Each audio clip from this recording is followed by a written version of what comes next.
deebii dhabde na keessa marmarti.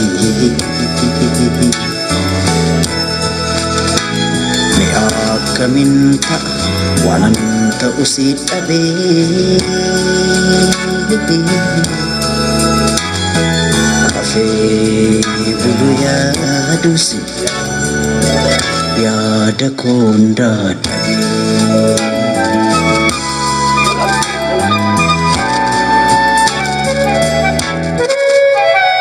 Artisti Haacaaluu Hundeessaa siif maali? Galatoomii artistii Haacaaluu Hundeessaa naaf qaaliidha. Akkuma san nutis isaaf qaaliidha. Biyyoon itti salphatu jenna.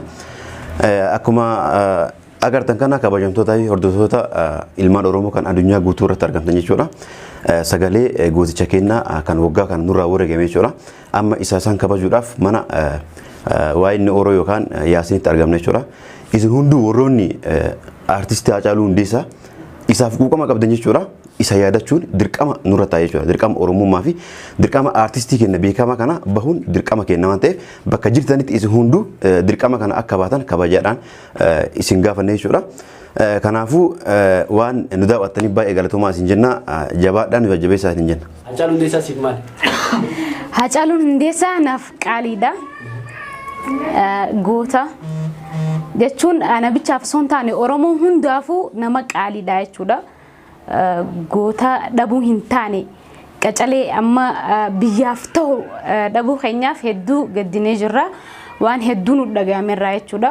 Amata isaa waggaa tokkoffaa isaa osoo waan takka hin godhin osoo waan takka hin mul'isiin amata isaa kabajuudhaaf asitti argamnee jirra. Haa ta'u garuu Haaceekoo biyyee rabbi sirraa salphisuun siin jaa asumaanuu gaa gadda kiyya ibsaddeetiin jira haafees. Haacaaluu Hundeessaa siif maali? Egaa artisti Haacaaluu Hundeessaa jechuun anaaf maandisa qabsoo Oromoo akkasumatti illee beekaa Oromoo hayyuu Oromoo gara laafeessa Oromoo jechuudha.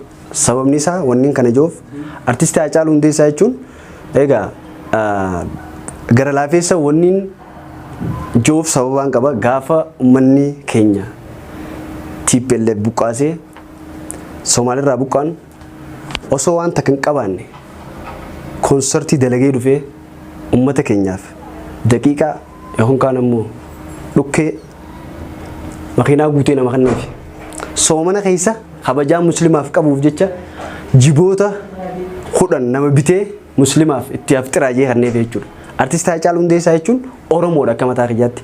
Haa ta'u garuu artistiin qabsoo Oromoo kanarra wareegame isa qofa osoo hin taane eebbisa addunyaatu lafarra harkifame. Usmaayyoo Muusaatu osoo jaartiin isaa haati mana isaa maneedhaa deemtu duute ijoollee isaa nama guddisuu dhabeeti ama 8 eegee hidhamee booda waggaa 8 booda eegee maneedhaa raabee baatii 2 taa'ee wareegame jechuudha. Daadhii Galaaniitu itti wareegame qabsoo kanarratti. Saniifuu dhaamsiin boodarra qabu uummata Oromoodhaa harka tokko taatanii xiinxaloota siyaasaa akkasumatti illee warreen siyaasaa oofna doktoraa fi piroofeesara dhageeffachuu osoo hin taane sirba artistii Haacaaluu Hundeessaa tokko yoo nuuf dhageessitan yoo dhageeffattan ganama dhageeffattanii galgala ni bilisoomtan jeetii yaada. Aan artistii Haacaaluu Hundeessaa na biratti kitaaba beekumsaati kitaaba hin dhumne saniifuu biyyeen itti salphattu. Artistii Haacaaluu Hundeessaa siif maali? Haacaaluu Hundeessaa anaaf lubbuu qaalii hedduu na bira nama qaaliidha. Musha na bira bichaa osoo hin taane Oromoo hunda bira qaaliidha inni. Haacaaluu akkana jechaan isaan ibsu hin qabu. Haacaaluun jecha akkana jaanii tokko tokkoon ibsitee fixuu dandeessuu miti. Haacaaluu jechuun nuti Oromoon guutuun gaddoo osoo hin taane Oromoon takka takkaan lama lamaan Haacaaluu nanaaf qaalii Haacaaluu namaaf akkana innee ibsuu akkanaati inni akkana innee ibsuu hin dandeenyu jechaan nurraa xiqqaataa jechuudha. Jechaan isaaf akkana jee ibsuu hin danda'u sinis hin qabuusi. Lubbuu qaalii waan ta'eef jechuudha. Ija tiyya qaroo tiyya jechuus ni hin danda'a jechuudha. Waan isaan ibsu waan hin qabneef jecha jechuudha. Haacaaluu rabbi biyyee sirraa sablisu nutis siif gaddinee lakki akkana siif jennee siif gaddoo osoo hin taane kaayyoo kee galmaan geenya jeetiin abdii qaba inshaallah kaayyoo tee galmaan geenye har'a jechaan ibsinuus booda waan ibsinuun inshaallah akkasuma jechuudha. Artisti Haacaaluu Hundeessaa siif maali? Artisti Haacaaluu Hundeessaa naaf qaalii Oromooti. Qaaliillee qaalii kan achaanu sanii akkasuma ta'e arraan tana gartee waan ana qofa osoo hin ta'in gartee ilmaan Oromoodha yuutuubaroonni Yemen guutuun isaanii arra gartee bakka takkatti gartee walitti qabamne qalbii keessatti yaadachuurra jira. San osoo hin ta'in gartee hunda mush guyyaa arraa qofa osoo hin ta'in Hacaaluu Hundeessaa qalbii ilmaan Oromoo hunda keessa jira. Garuu arraan tan ammoo amata tokkoffaa gartee inni itti addunyaa kanarraa boqote san sababeessitee as gartee hundi keenya walitti gartee wali qabamne as jira jechuudha. Artistiin Hacaaluu Hundeessaa sibiila. Artistiin Hacaaluu Hundeessaa akkuma beekamu anaaf ija kooti, gurra kooti, abbaa kooti, obboleessa kooti. Kana waan ta'eef artistii Hacaaluu Hundeessaa gadduma isaatiif har'a iddoo kanatti walitti qabamne garuu hedduu gadda guddaa turatti dhagame akkasumas saba isaa saba Oromoo irrattis gadda guddaa dhagame jechuudha. Kanaafuu nuti har'a wanni iddoo kanatti walitti qabamne haasofuu barbaanneef yuutuubaroonni akka Yemen jiran hundumtuu gadda Hacaaluu kana sababeeffannee iddoo kanatti walitti qabamne jechuudha. Kanaaf Hacaaluu Hundeessaa nuuf nama qaaliidha. Akkasumas saba isaatiifis qaaliidha. Kana waan ta'eef wanta Hacaaluu Hundeessaa irratti du'e kana nullee jabaannee galmaan akka geenyu saba Oromoo hundaaf isiniif hin dhaamaa jechuudha.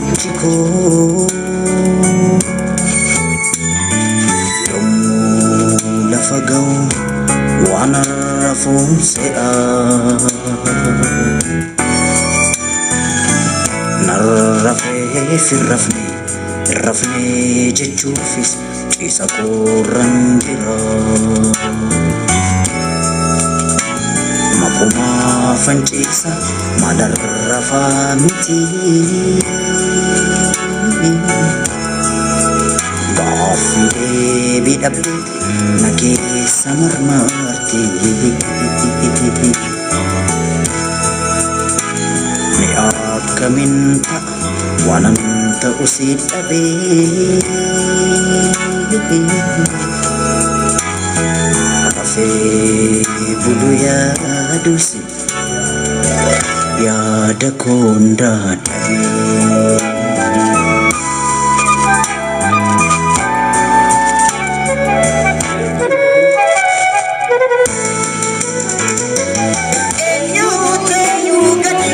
Una arsa mafanaru lida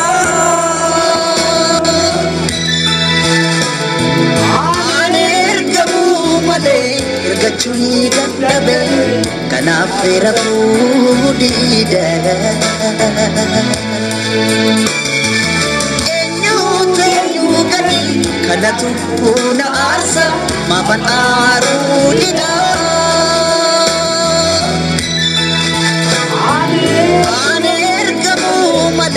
Irgachuni dadhabe kanaaf rafuu dida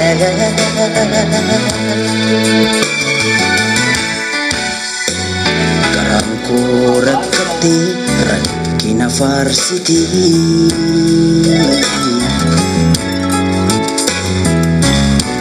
abjuubii kadhabdeef godhumaa rakkatti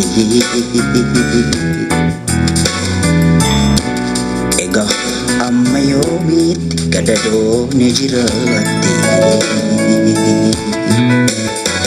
garaan koo rakkate rakkina faarsite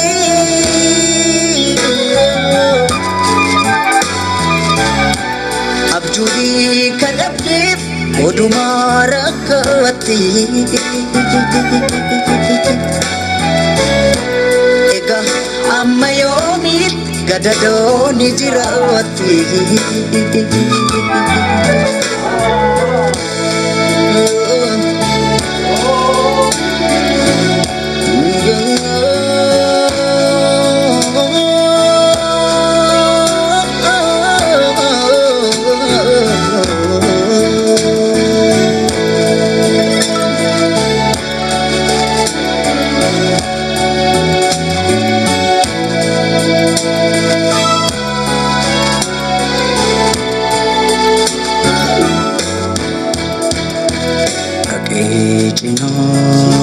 koo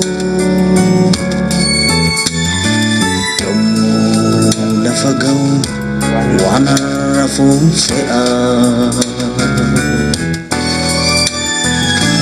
narrafee hin rafne jechuufis ciisa koorran jira makumaa fanciisa maalarrafaa miti gaaffii deebii dhabde na keessa marmarti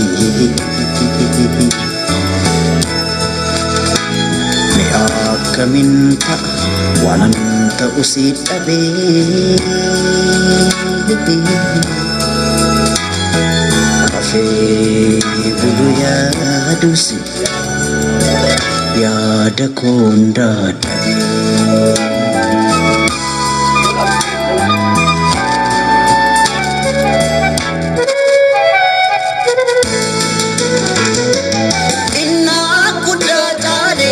Datu inate angkana pan ada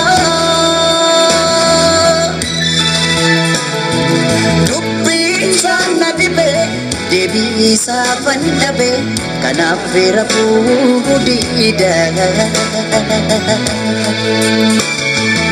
Inat kuda erge kudatu ergame angkana pan ada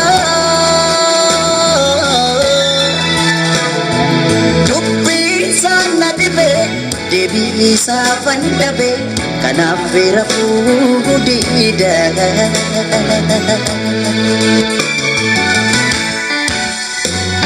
Namu abarsa wanta na finanggalle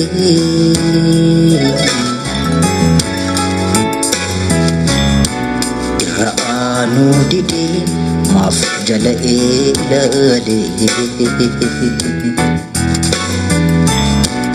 Oduma saaf galu maalif keessaan galle Kennaamu abaarsa wanta naaf nan galle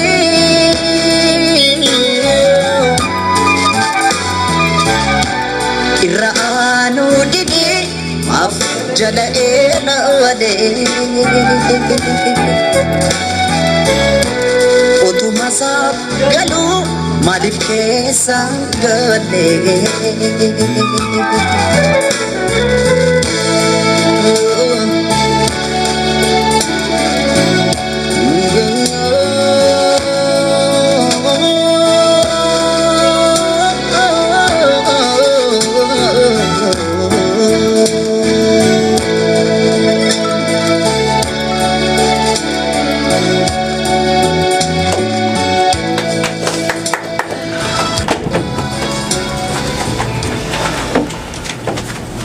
Okay. Pandal.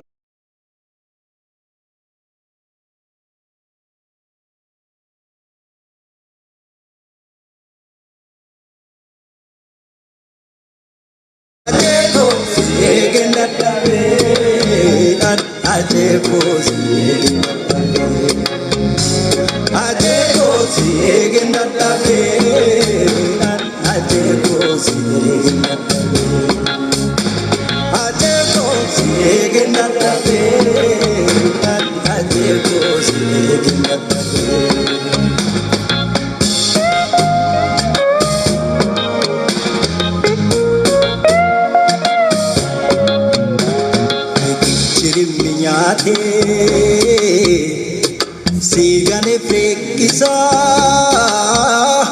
jabatu sabab kufa wayuka jabajir mahundesa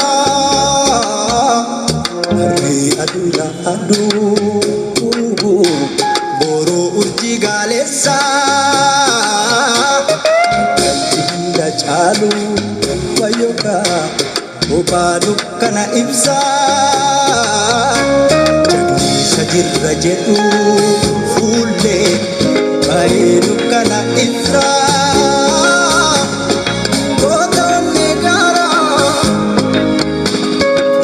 maani nyaaru satu nyaara ayyuun sabuu milisa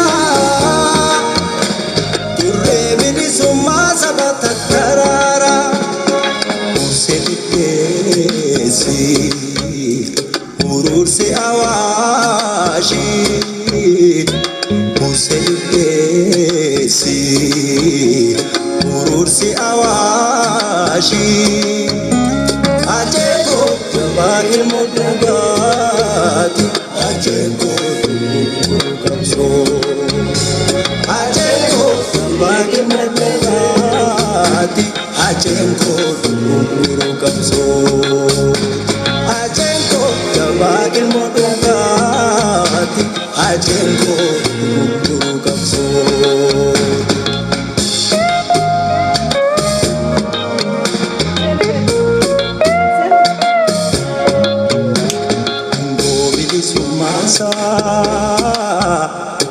Sif kapsiisa sabni siidaa hunda caalu sif siideessa dhaloonni barii aduula aduu boroo urjii gaaleessa kalchi hunda caalu wayyokaa kophaa dukkana ibsaa Sajirra jedhu fuullee bareedu kana ibsaa